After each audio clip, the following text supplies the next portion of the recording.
Hello students, आज हम बेटा एक्सरसाइज 2.3 एक्सरसाइज को कंप्लीट करेंगे। तो क्वेश्चन नंबर 11 का बी पार्ट मैंने आपके लिए छोड़ा था। आपने इसकी कैलकुलेशन कर ली होगी। अगर यदि आपको कैलकुलेशन में कोई भी प्रॉब्लम फेस हुई है तो उस कैलकुलेशन को हम एक बार फिर से कर लेते हैं। तो a two-wheeler covers a distance of 55.3 kilometer in 1 liter of petrol. How much distance will it cover in 5.4 litres of petrol? तो अगर यदि 1 लीटर पेट्रोल के साथ जो व्हीकल है वो 55.3 किलोमीटर तक जाता है, चलता है, तो ये बताना 5.4 लीटर पेट्रोल के साथ वो व्हीकल कितनी दूर तक चलेगा। तो हमने क्या निकालना है इस क्वेश्चन में, डिस्टेंस को निकालना है। तो डिस्टेंस हमारे पास क्या है, किलोमीटर में है। तो डिस्टेंस वाले पार्ट को हम, डिस्टेंस के यूनिट हमारे पास क्या है, किलोमीटर में है, उसको हम राइट साइड पे लिखेंगे।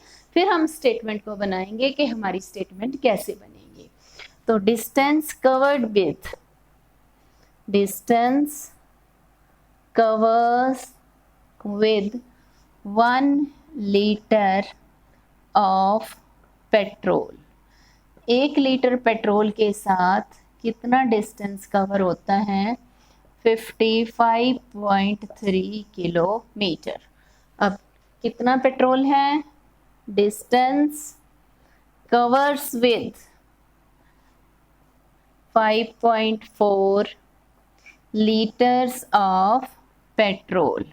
इसके साथ कितना डिस्टेंस कवर होगा, ज़्यादा कवर होगा ना, तो 55.3 मल्टीप्लाई 5.4, इसको मल्टीप्लाई कर देते हैं। देखिए 55.3 को 5.4 से हम मल्टीप्लाई करेंगे। तो सबसे पहले देखिए 12, 5 4 ज़ा 20, 20 में 1 प्लस हो गया 21, 5 4 ज़ा 20, 20 में 2 कैरी हो गए 22। अब देखिए 5 के टेबल से हम इसको कर लेंगे मल्टीप्लाई, 5 3 ज़ा 15, 5 5 ज़ा 25 में 1 प्लस हो गया 26, 5 5 ज़ा 25 प्लस 2 हमारे पास क्या आ गए 27। इनको हम ऐड कर लेंगे और डेसिमल प्लेस करेंगे आफ्टर 2 डिजिट, 1 2 1 2। तो हमारा आंसर क्या आया, 298.62 किलोमीटर। ये डिस्टेंस 5.4 लीटर पेट्रोल के साथ कवर होगा। Next question number 12, to find the circumference of a circular disc. अब यहाँ पे सर्कमफ्रेंस आया है। सर्कमफ्रेंस क्या होता है कि जो हम स्क्वायर में, रेक्टेंगल में पेरीमीटर वर्ड यूज करते हैं, और यहाँ सर्कल की शेप में, गोल शेप में कोई भी हमारे पास ऑब्जेक्ट आता है तो उसके लिए हम पेरीमीटर की जगह पे हम सर्कमफ्रेंस वर्ड यूज करते हैं। तो अब हमारे पास इसमें क्या है, यहाँ पे उसने बोला डायामीटर को हमने 3.14 से मल्टीप्लाई करना। यहाँ पे 3.14 क्या है, पाई है। पाई की वैल्यू आपके पास गिवन है, क्योंकि आपने बेटा अभी तक ये जो सर्कल वाला चैप्टर है 7th क्लास में है, इसका एरिया और पेरीमीटर आपने सरकमफ्रेंस नहीं किया हुआ। तो इस क्वेश्चन को करने के लिए आपको 3.14 गिवन है। 3.14 क्या है, पाई है। पाई हमारे पास क्या है, एक्चुअल में क्या है, जो pi is the ratio of the circumference and diameter. जैसे हमारे पास ये सर्कुलर है, कोई भी चीज सर्कल की शेप में है, तो इसका सरकमफ्रेंस, सरकमफ्रेंस क्या होगा, इसकी जो बाउंड्री है, जो बाउंड्री है उसके डिस्टेंस को हम बोलते हैं the distance around the boundary of a circle, उसको हम क्या बोलेंगे, सरकमफ्रेंस।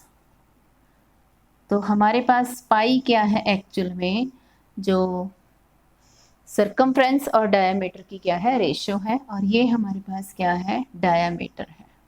This is diameter. ठीक है, अब आपके पास पाई की वैल्यू 3.14 गिवन है। तो आप इसका सॉल्यूशन कैसे निकालेंगे। तो सबसे पहले आपके पास ए पार्ट में डायामीटर गिवन है। डायामीटर इज आपके पास 18.7 सेंटीमीटर है। तो सरकमफ्रेंस निकाल लीजिए आप। उसने बोला है, गिवन है 3.14 को मल्टीप्लाई कर देंगे डायामीटर से, 3.14 इंटू 18.7, इसकी कैलकुलेशन आप निकाल सकते हैं। 3.14 को 18.7 से हम मल्टीप्लाई कर लेते हैं। देखो मल्टीप्लाई कीजिए, अब 8 से मल्टीप्लाई कर लेंगे। 8 4 जा 32, 3 कैरी, 8 1 जा 8, इसमें 1 3 प्लस हो गए 11, और 24 में 1 प्लस कर दिया 25। अब हम 1 के टेबल से कर देंगे 4 1 3। अब इनको ऐड करेंगे 8 1, और ये 6 में 1 ऐड कर दिया, आपके पास आ गया 7 और 8 और 5। अब देखिए पॉइंट प्लेस करेंगे 1 2 3, 3 डिजिट के बाद 1 2 3, यहाँ पे डेसिमल आ गया, तो हम डेसिमल की एक प्लेस तक आंसर दे सकते हैं। 58.7 सेंटीमीटर तक आप आंसर लिख दीजिए। नेक्स्ट इज बी पार्ट, इसी के बी पार्ट को करेंगे। बी में हमारे पास बेटा रेडियस गिवन है, रेडियस इज 6.45 सेंटीमीटर। अब उसने क्या बोला है कि जब आपने निकालना है, सरकमफ्रेंस निकालना है, तो आपने डायामीटर को 3.14 से मल्टीप्लाई करना। तो आपको सबसे पहले डायामीटर निकालनी पड़ेगी। डायामीटर क्या होती है? रेडियस का डबल। अगर यदि ये हिस्सा यहाँ से लेके यहाँ तक रेडियस है, तो ये कंप्लीट हिस्सा आपके पास क्या बन गया? डायामीटर। तो डायामीटर रेडियस का डबल है, तो हम 2 × 6.45, 6.45 को 2 से मल्टीप्लाई कर देंगे, तो हमारे पास 12.90 सेंटीमीटर आ गया। इसको आप शॉर्ट में लिखना चाहते हो तो 12.9 सेंटीमीटर भी लिख सकते हैं। अब आपने क्या निकालना है? सरकमफ्रेंस निकालना है। आपके पास सरकमफ्रेंस क्या आ जाएगा? तो आपके पास जो 3.14 दिया है, इसको हम मल्टीप्लाई कर लेंगे 12.90 से।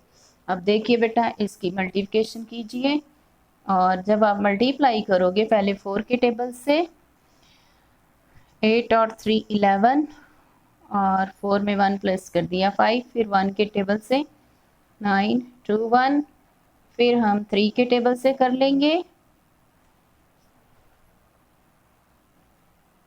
ठीक है, जब इनको ऐड करेंगे तो हमारे पास आया 0 6 0 7 7, 14, 14 में 1 प्लस कर दिया 15, 8 + 1 9, 9 में 1 प्लस कर दिया 10, और 3 में 1 प्लस कर दिया 4। तो अब डेसिमल हमने प्लेस करना है 4 डिजिट्स के बाद, 1 2 3 4। तो अब देखिए डेसिमल के बाद 40.5 हम एक डिजिट तक आंसर ले लेते हैं, तो हमारे पास 40.5 सेंटीमीटर क्या बन गया बेटा? आंसर बन गया। स्टूडेंट्स, अब हम डिवाइड करेंगे। देखिए आप डिवीज़न सिंपली भी कर सकते हैं। 8.4 को 4 से डिवाइड कर दीजिए, 4 2 जा 8, और ऊपर से कैरी ले लिया। अब देखिए इधर देखिए बेटा, ऊपर से आपके पास 4 था, 4 को नीचे लेके आए। अब यहाँ पे डेसिमल लगा हुआ है, यहाँ पे भी हमने क्या लगा दिया? डेसिमल प्लेस कर दिया, और 4 1 जा 4, तो 2.1 इज योर आंसर। नेक्स्ट 11.5 को हम डिवाइड कर लेते हैं 5 से, 5 2 जा 10, और अब देखिए डेसिमल के बाद वाला डिजिट लिया है, तो यहाँ आंसर में भी डेसिमल हमने प्लेस कर लिया, और 5 3 जा 15, तो your answer is 2.3। Next is C part. तो 14.4 को हमने 12 से डिवाइड करना है, तो 12 1 जा 12, माइनस किया 2, ऊपर से आ गया 4, और यहाँ डेसिमल है, आंसर में भी हम डेसिमल प्लेस कर देंगे। 12 2 जा 24 होता है, तो 1.2 इज योर आंसर। नेक्स्ट 2.87 को 7 से डिवाइड करना है, तो 2.87। अब देखो बेटा, जब आप करोगे 7 का टेबल रीड करते हो, तो 7 4 जा 28, तो 28 जब आप इसके नीचे लिखोगे, तो 2.8 के बीच में है ना आपका डेसिमल, तो यहाँ आप स्टार्टिंग में 0 के बाद डेसिमल प्लेस कर दोगे। सबसे पहले कैसे किया? यहाँ 2.8 आ गया ना आपके पास, तो 7 4 जा 28, और ऊपर से 7 ले लिया, आपके पास 7 1 जा 7, तो 0.41 आपका आंसर आ गया। Next is 82.8। 82.8 को 9 के टेबल से हम डिवाइड करेंगे। 9 9 जा 81, माइनस कर दिया, नेक्स्ट डिजिट 8 ले लिया, 8 डेसिमल के बाद है तो ऊपर भी हमने पॉइंट लगा दिया। 9 2 जा 18, तो 9.2 is your answer and that